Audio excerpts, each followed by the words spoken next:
Esta é a história do dia da Rádio Observador. Quanto custa, quem paga e para quando o novo aeroporto de Lisboa?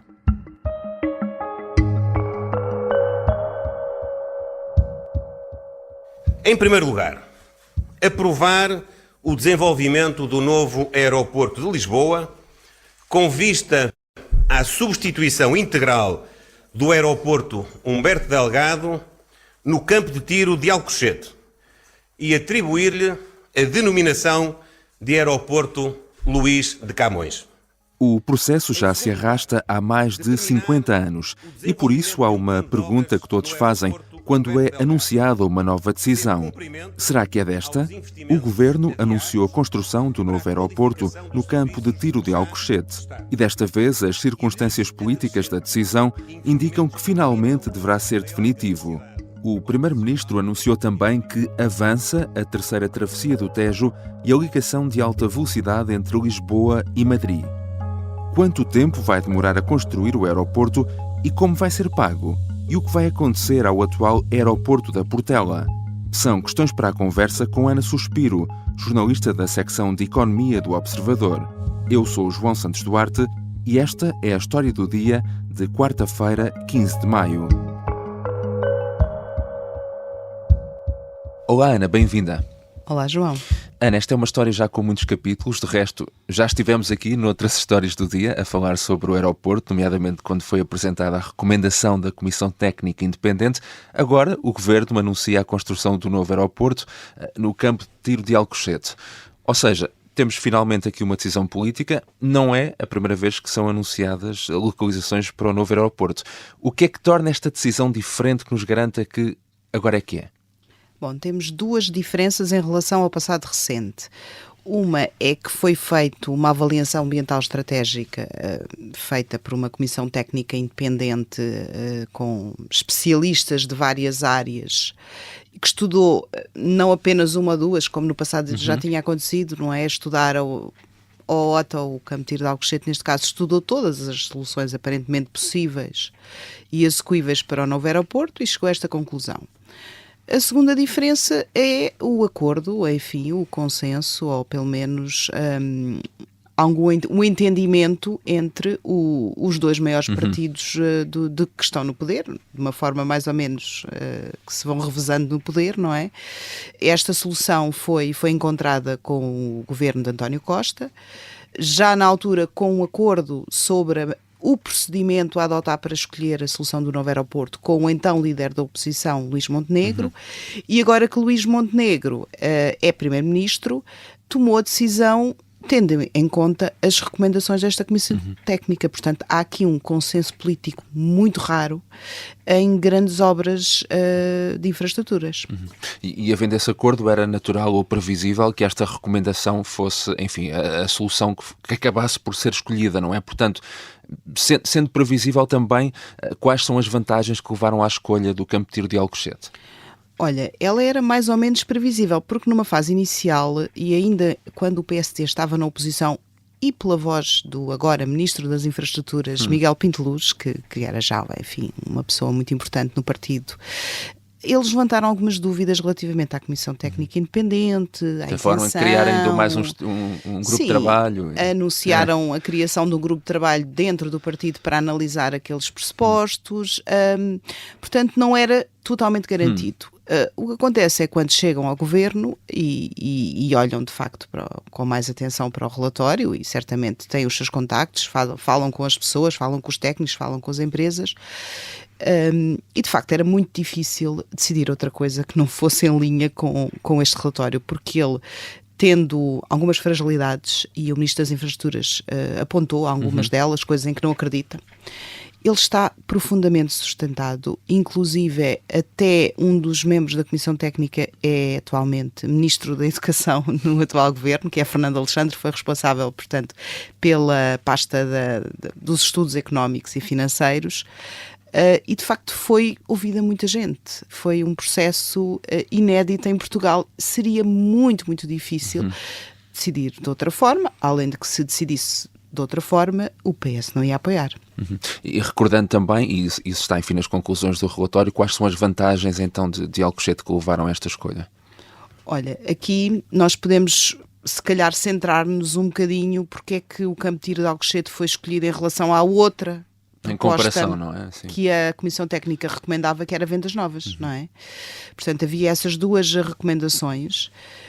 O Campo de Tiro de Alcochete ganha porque está totalmente, enfim, o futuro aeroporto ficará localizado em terrenos públicos, portanto não é preciso expropriações, são terrenos da Força Aérea. Apesar de tudo, é um bocadinho mais perto de Lisboa do que Vendas Novas, não é? Portanto, e está mais próximo daquilo que são os eixos rodoviários que já existem e aquilo que será, enfim, a futura rede de alta velocidade, que também foi anunciada neste Conselho de Ministros, do que Vendas Novas. E depois, relativamente àquilo que seria qualquer solução, mantendo o aeroporto da Portela, é porque o Campo de Tiro de Alcochete tem uma capacidade de expansão e permite concentrar numa só estrutura o futuro aeroporto, reduzindo muito o impacto que atualmente o aeroporto da Portela tem na saúde pública, não é? Portanto, isso também foi outro argumento dado pelo Governo. Outra vantagem que o Campo de Tiro de Alcochete tem relativamente a Vendas Novas é que no passado recente teve uma declaração de impacto ambiental aprovada, ainda que com condições. Mas já expirou, não é? Expirou em 2020, mas se já foi possível obter autorização ambiental para aquele local uma vez, admite-se que será possível voltar a acontecer. O Governo assume o aeroporto único como a solução mais adequada aos interesses estratégicos do país.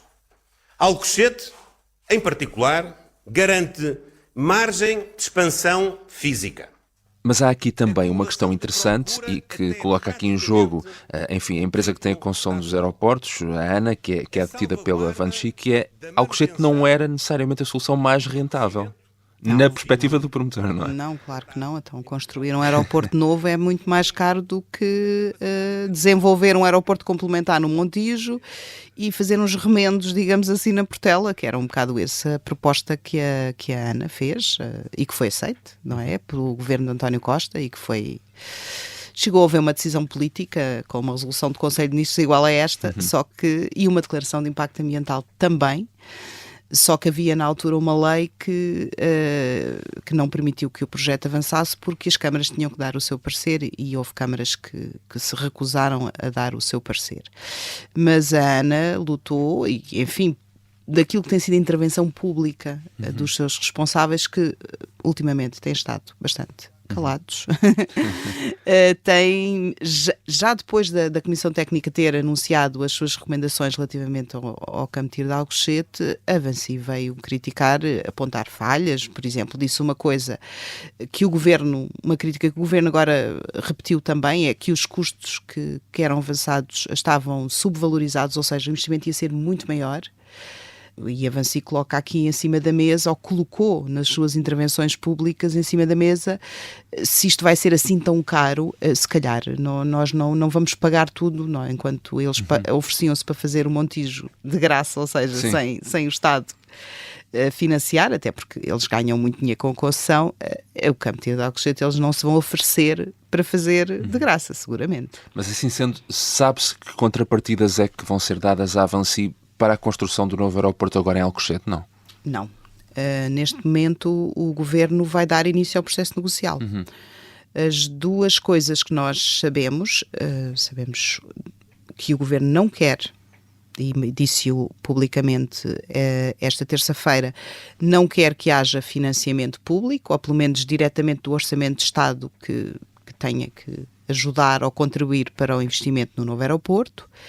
E há também uma coisa que não foi dita, mas que nós sabemos, é que existe um contrato de concessão de 50 anos e uma das soluções que tu podes dar ao concessionário para fazer um investimento grande é prolongar o prazo da concessão, para ter mais tempo para rentabilizar o investimento. Acontece que no caso deste contrato, aparentemente a Comissão Europeia, por questões de concorrência, não permite que ele seja assim prolongado por muito mais tempo. Portanto, também aí não há uma grande margem de manobra. Agora, que vai haver uma negociação, e a Vinci/ANA, Vinci é a empresa francesa dona da ANA, tem de facto um contrato de concessão que a protege. Logo mais, porque lhe dá um prazo muito longo para discutir com o governo a decisão do novo aeroporto. Quando todos nós sabemos que existe uma grande pressa em avançar, não é? E eles, pelo contrato de concessão, podem arrastar o processo de decisão e a definição final da solução até 46 meses. É muito tempo. Já regressamos à conversa com Ana Suspiro, jornalista da secção de Economia do Observador. Na segunda parte vamos perceber quanto vai demorar, quanto deverá custar e como é que vai ser pago o novo aeroporto.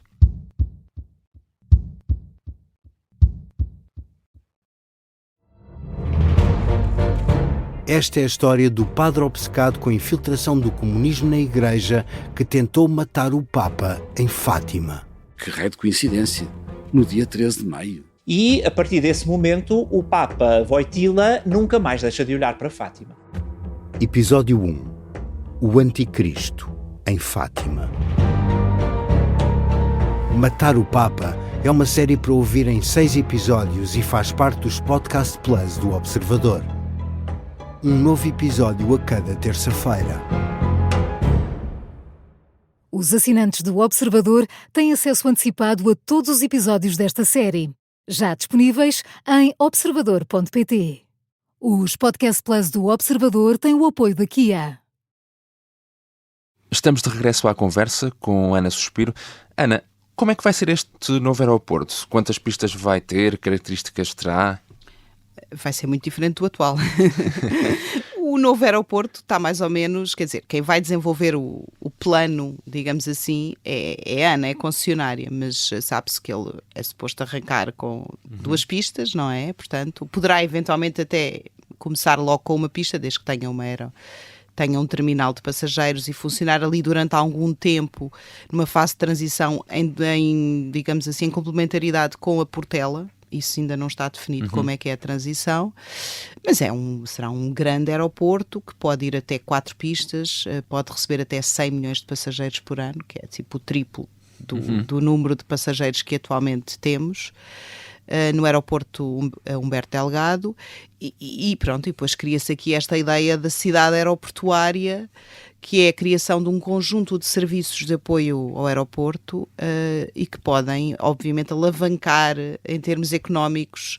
E há uma coisa interessante aqui na maneira como isto foi vendido, entre aspas, pelo governo. Sim. É que estas atividades de apoio e de potencial desenvolvimento económico não têm que ficar necessariamente em Alcochete, porque o anúncio da terceira travessia do Tejo, que é uma infraestrutura muito importante, vai permitir, provavelmente, que algumas destas novas atividades desta cidade aeroportuária ou que prestem esse tipo de apoio fiquem em outras áreas da margem sul. E essa foi, aliás, dos objetivos que o Primeiro-Ministro anunciou, aqui alguma tentativa de alguma recentragem da cidade de Lisboa para a margem sul, no sentido de porque se vão tentar ultrapassar os limites, os congestionamentos que naturalmente existem na circulação de pessoas e mercadorias entre os 2 margens do Rio Tejo.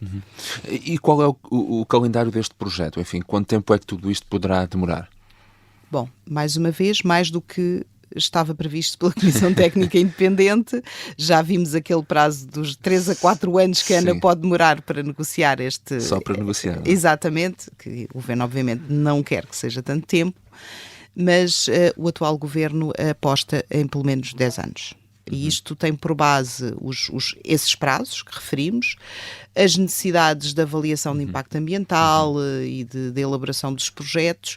Mas 10 anos para ter a primeira pista a funcionar, não é? Sim, pelo menos 10 anos. E as experiências recentes de construção de aeroportos em sociedades que sejam comparáveis com Portugal. Ou seja, que tenham elevadas exigências de nível ambiental, de regulação, de concorrência. E, portanto, tendo por base esses exemplos, o Governo acha que pelo menos 10 anos vai demorar. E já sabe quanto é que poderá custar? Quer dizer, estamos em Portugal, provavelmente no final vai custar muito mais do que aquilo que pensamos agora. Aliás, já está a custar mais agora do que o estudo previa, não é? Como disseste há pouco. Houve aqui, de facto, há números, a Comissão Técnica Independente avançou números, mas eram números que tinham aqui partiam de contas feitas no caso do Campo de Tiro de Alcochete já há alguns anos, há mais de 10 anos, quando esta localização foi estudada.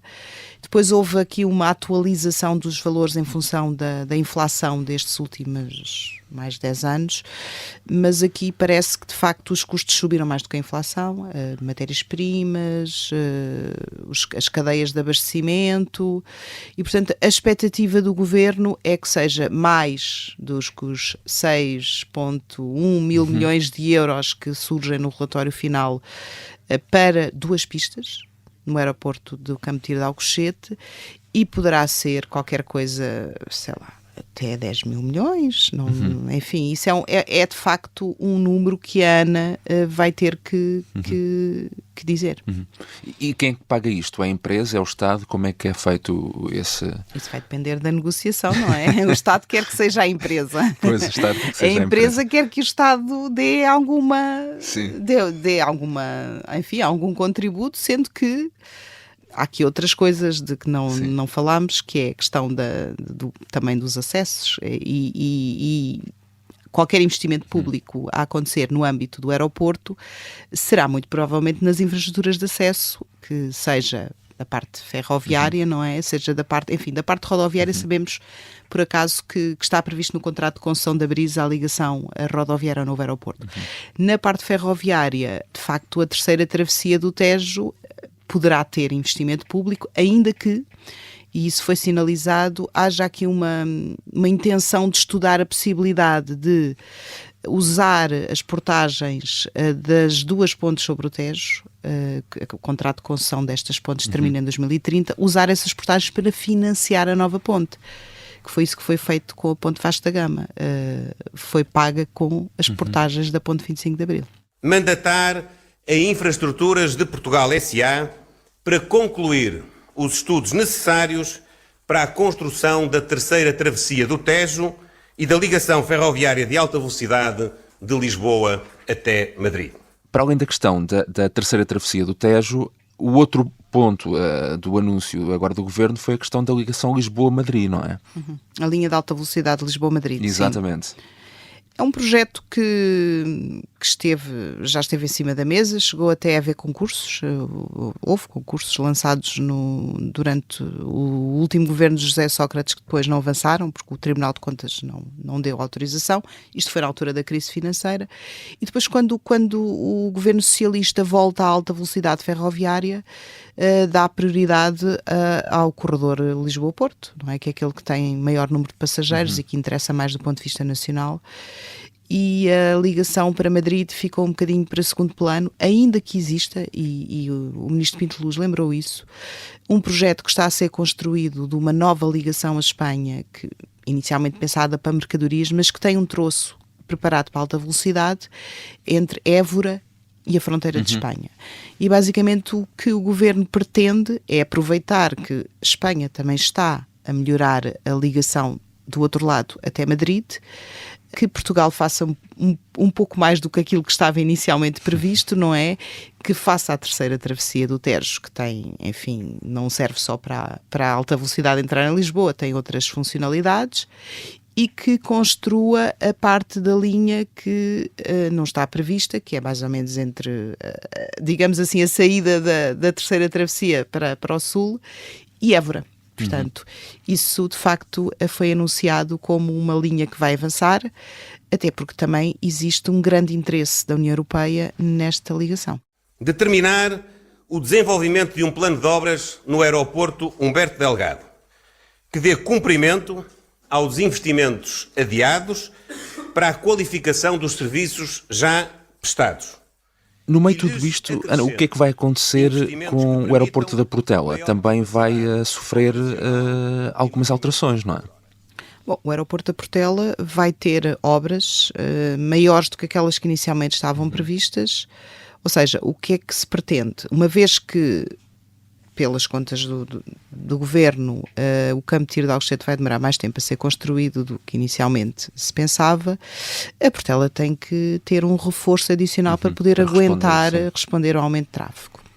E então há de facto aqui um projeto que não é ainda conhecido, enfim, há algumas indicações, e que parte também de um pressuposto ou de uma coisa que se sabe que vai acontecer ou que pode acontecer no lado do ar, que vai aumentar a capacidade de movimentação dos aviões sobre Lisboa, que tem a ver com o novo sistema de controle aéreo que a nave vai instalar e que pode ser otimizado. E a ideia é que em terra também se faça qualquer coisa no sentido de aumentar a capacidade do aeroporto da Portela de receber aviões e passageiros, o que implica mexer nos terminais, implica, por exemplo, ocupar mais espaço que está agora entregue ao aeroporto militar, à base militar de Figo Maduro, e vai implicar também, que é uma coisa da qual se sabe ainda muito pouco, novos acessos ao aeroporto da Portela que estão totalmente congestionados já com este movimento que temos agora, mas estas obras vão efetivamente aumentar a capacidade da Portela, pelo menos pretendem aumentar a capacidade da Portela, e o Governo tem aqui uma janela relativamente estreita para conseguir que elas sejam aprovadas sem a necessidade de um estudo de impacto ambiental. Porque se houver um estudo de impacto ambiental a qualquer coisa no Portela, vai chumbar, não é? Por razões óbvias, quer dizer, a Portela afeta meio milhão de pessoas, não é? Daí só se poder aumentar até um certo limite a capacidade, não é? Sim, o Governo tem essa expectativa de que se o aumento da capacidade não ultrapassar 20%, que conseguirá, do ponto de vista legal, que poderá avançar com as obras sem um estudo de impacto ambiental. Mas é sempre uma solução, enfim, temporária, certo? Ou seja, sim, no longo sim. prazo... E também foi frisado que qualquer obra que se pretenda fazer na Portela será temporária, porque o objetivo é que, de facto, Portugal fique com um aeroporto apenas, e não dois. O do campo de tiro de Alcochete, o que significa que quando abrir o campo de tiro de Alcochete e ele estiver operacional, a Portela fecha. Obrigado, Ana. Obrigada eu, João.